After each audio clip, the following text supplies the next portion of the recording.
What's going on? It's your boy DameSmiff, and today we're gonna have a quick chat about some current events that's going on with us. So if you're enjoying this and content like this, make sure you like, share, and subscribe. You know the deal. And so today's topic is about we had a story of two MMA fighters, and I believe it was Romania. They signed up to fight three untrained OnlyFans models for content, basically, right? And the story itself went crazy because everybody was obviously worried about the state of two untrained women going into the ring with two highly trained MMA fighters, right?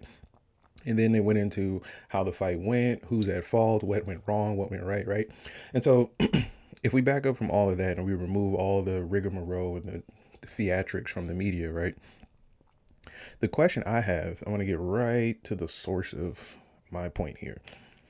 The question I have is, why would two trained MMA fighters sign up to fight three untrained OnlyFans women? And it really came from when I talked to you guys, like you musicians and artists and things like that. It really came to my mind because I have a real point about being responsible with your career and your art. And so I just tried to put myself in the mindset of, let's say, like a 30, 40-year-old man that's trained to fight people and capable of killing people with their bare hands, why I would look at this as an opportunity for my career. And so when we think of it that way, it looks even crazier. Like the story looks even crazier because it wasn't really about like any actual sportsmanship. It was literally, well, from the outset, it looked like it was simply just to do content, and everybody involved just kind of like had their own individual, like, respective agenda, and it didn't come together. And we talked about this before here on this channel. You want to be on the same page when it comes to things like working in groups or just trying to get a goal, especially if even if you are like not necessarily cooperating. Maybe you're just adversaries on the same agenda. But it really made me kind of think, like, why would you want to do that, and what did you think the world would look at your career after you won a fight against an untrained girl, as an MMA fighter? Now, the concept could have been executed well, right? Because there are examples of, let's say, like female OnlyFans models, or maybe just female MMA fighters that could kind of be on the same vein of still being sexy but still having that athleticism to stay in the ring.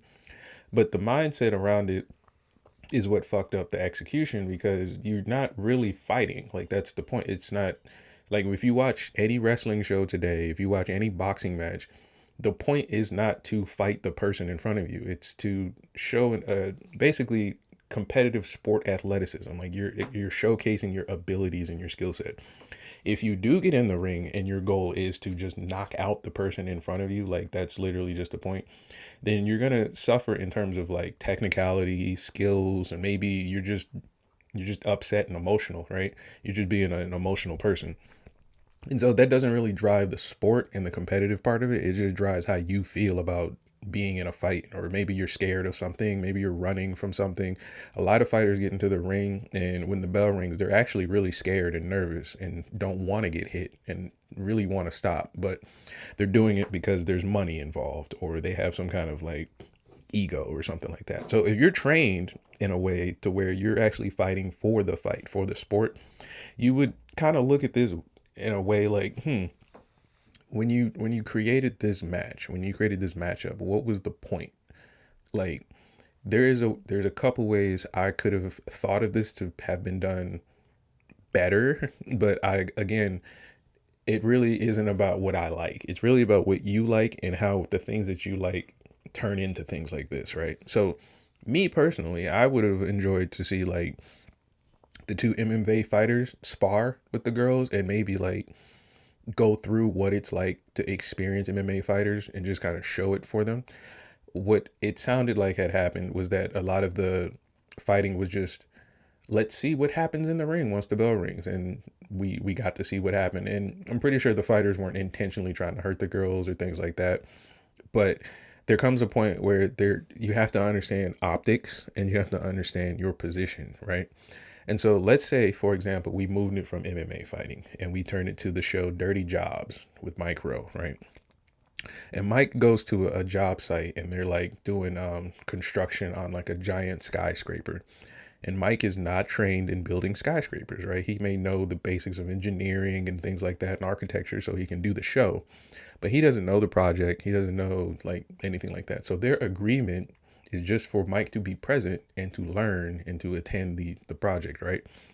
And so if Mike starts working with the other employees and workers there, and the employees start doing stuff that Mike is not understanding, he's not at the skill level to do, or they're placing Mike in responsibility in positions of responsibility for these tasks, there comes chances of him to fail, and there comes chances of there to be injuries and problems, right? On top of that, the person that invested in you building the skyscraper is going to wonder why you're letting a complete newbie work on his skyscraper that he paid for, right? So all of these things play a role in your decision making when it comes to business. Now let's remove it from a job site. Let's say Mike from Dirty Jobs just went to your house and you're working on your own sink and you started doing things your way and not necessarily caring about, Mike's safety or his skills, just as the previous example, right? The responsibility just lies on you and your family. Like Mike can just sue you if he gets injured, or Mike can just, yell at you when you drop something on his foot.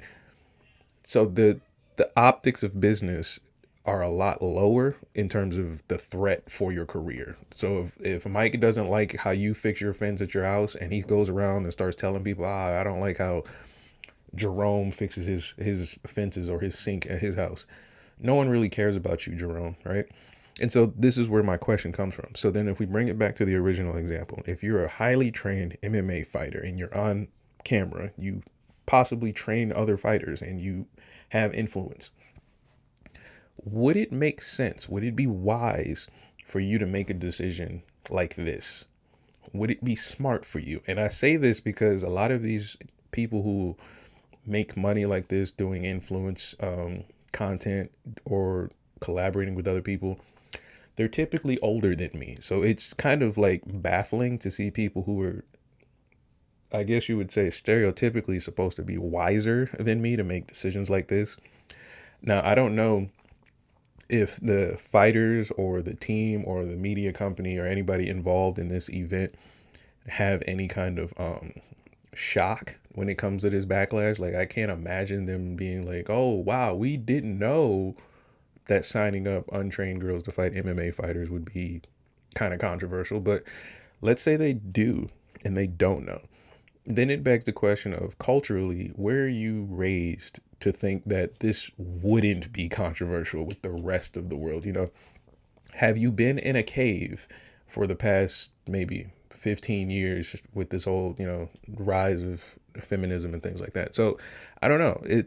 It's something that I just personally, even if I wasn't trying to make content or anything like that, if I was a trained fighter in fucking Hapkido, Taekwondo, fucking boxing, street fighting, I wouldn't sign up to fight anybody who's untrained for content. I just wouldn't do that.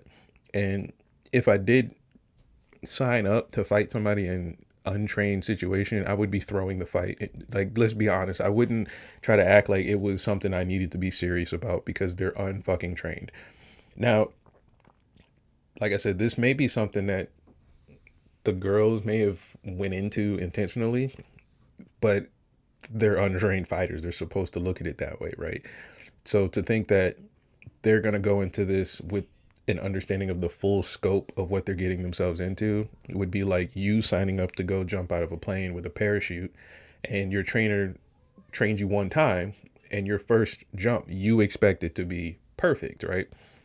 The odds of it being perfect are like 90%, but you don't know what you need to know when an emergency happens because you've only gone through the simulation, and that's the key. The experienced professor or teacher, or in this particular example, the fighter, has gone through all of the training simulations needed for this moment, has gone through as many failure scenarios as possible needed for this moment. And in comparison to you, You've watched videos maybe, and you've gone to the gym probably for like 30 days max to prepare for this moment. And the most failed scenarios you probably been in was like maybe slap boxing at school and the kid caught you in the face. So just put that into perspective when you're thinking about like as an artist or a musician, or even if you're just watching this as a normal guy. When you're comparing your skill set to the world, think about what it takes to make you better and why you would take that step. I don't think these MMA fighters believe in an inch or a fiber in their body that they thought that this fight was going to improve their skills or their career as a fighter. So that's just my personal belief, which then leads me to think that the only reason they would do this is because they needed money, which means the fights aren't doing well, or the training that you're doing outside of your skill set isn't doing well. Because we do talk about this a lot, where if you are in some kind of career, you need to have skills outside of your main bread and butter that relate to your career in order for you to influence things. But if you're failing at that, this would look like a prime opportunity for like a 30-plus-year-old man. But like I said, it's just something, it's something weird in the water. Like, it's very weird. Like, I get trying to make the whole like equality argument, but like I said, when you apply things in real life, which you must not have done before, you tend to see the problems firsthand. But if this is something you enjoy and you like something like this, or if you disagree with me, you think that more trained fighters should fight more untrained fighters, male or female, um, put it in the comments why you think that would work for you, like why you think that that would work. And yeah, let's get to it. I will see you guys later.